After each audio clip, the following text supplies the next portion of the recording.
This screen recording will walk you through setting up the IABs. The IABs are the interim assessment blocks for the Smarter Balanced testing. You're going to always, as always, start off at the Red Cloud staff resource site.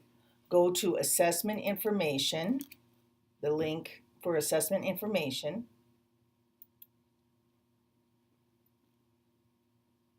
Open the folder for Smarter Balanced interim assessments. Remember that you have to click on the arrow.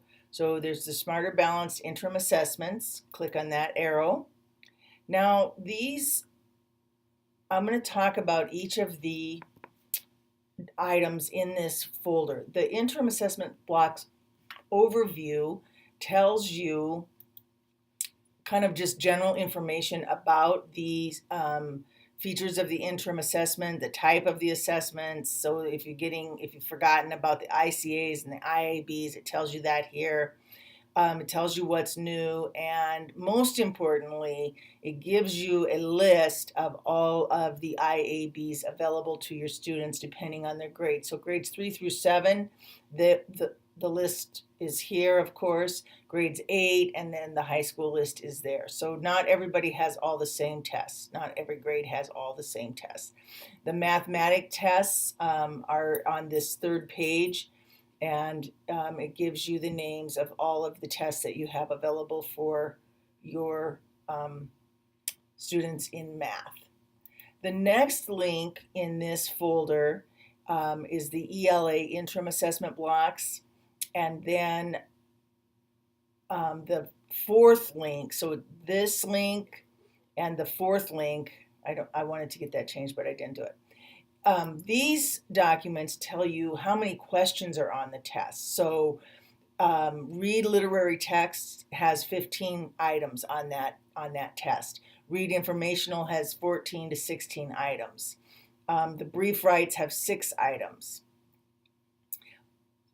So depending on the grade, possibly in third grade there's only 14 items, and the upper grades are 16 items. So there is some difference, but pretty much you can get at least a good idea of how many items are on the test.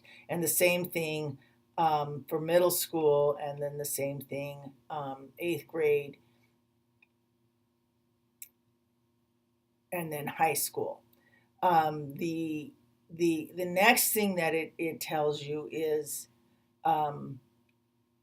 what the claim is. The claim is reading, what the assessment target is, like that, narrowing it down, and the depth of knowledge, and then how many are short passage or long passages, and then again the total items. So this, if you're worried about what those items look like, this document would be a good document to look at. And there's a similar document for math. It's the 4th item in this folder. The 5th item in this folder is the test engine PowerPoint, and that PowerPoint tells you absolutely step by step, process by process, how you do everything. If you download this, it'll open in a regular PowerPoint, and you can see it.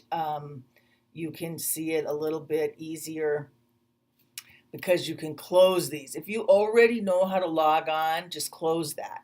If you already know how to view students, just close that. If you need to know how to check students, then those are your slides. If you're worried about printing tickets, here are your slides. So you don't have to go through the whole PowerPoint. If you're getting to giving the test, these are your slides, and everything in these in the PowerPoint, everything is stepped out for you, step by step by step, for this process. You do have to figure out how to shut off your pop-up blocker, so do that before you start the test. Make sure you do that before you start the test, but review this PowerPoint, and that will be very helpful. The last item in this list is the testing portal. That's where you go to sign in, and that's where we're going to go in a second. But also in this folder is the hand scoring guide, and that is a large document, but it could be very helpful in helping you when you're trying to score the IABs. Remember, scoring the IABs with your students is the most valuable thing that you can do. All right, so let's go ahead and get signed on to give this test. You're going to go to the testing portal. And these are your icons on the testing portal. When you click on any one of these items, you have to sign in. Do not forget that if you go to the assessment viewing application that's with the keys, the icon with the computer screen and the keys, that viewing application lets you go in and take a test, and I have another video on the assessment viewing application, so it's so much worth your while for you to go through and make sure that that is the exact test you want to give and you know what's on that test before your kids take it. This video is about giving the actual test, so we're going to go to test administration. We're going to click on test administration. You're going to sign in.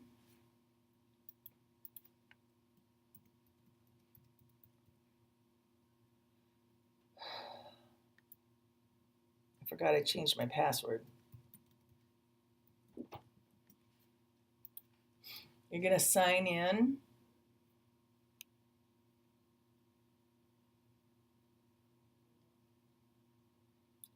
And you simply don't click in the box. Click on the plus sign. Click on the plus sign for either math or language arts. Let's just do a language arts, and let's just pick a grade 6. And then you choose which one you want to do. Now, if you had clicked on the box, then it will select all of your tests. And when it selects all of your tests, then it shows all of those tests to your students. 10 o'clock. So don't click in this box, unclick that box and choose only the test that you want to give. Then only that test will show up on your students. It'll be less confusing. You're going to click on Start Operational Test. So let's just do the brief right. You're going to click on Start Operational Test. This is the number that you need to post for your students. Do not click on Select Test. Do not click right here. You already did select the test. This is the number you're going to post for your student. And then once your students have logged in, you will simply approve them and they start the test, and it's that simple. Make sure before they sign, make sure when they're done, make absolutely sure when they're done that they sign all the way out. I think they have to click 3 times that they are absolutely sure they're finished with that test. So make sure that they do that, otherwise it's going to show that that test is still open and you won't be able to start grading it.